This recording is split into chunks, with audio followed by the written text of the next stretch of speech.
So guys, meron tayong nakitang ahas pero maliit lang siya. Nakakatakot din ah.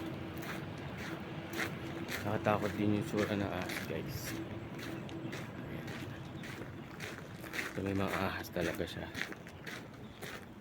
Okay. Dito tayo ngayon eh. Ayan yung trail na yun guys. Ayan. Sobrang init guys so.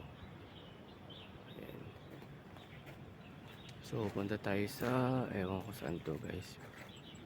Ayan, tara.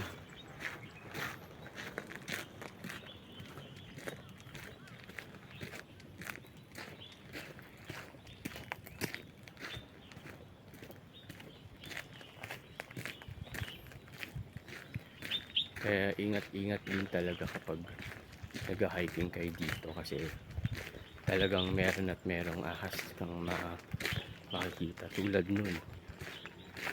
Naka-steady lang siya. Hindi naman siya manggagalaw kapag hindi mo siya ginagalaw guys. Ayan.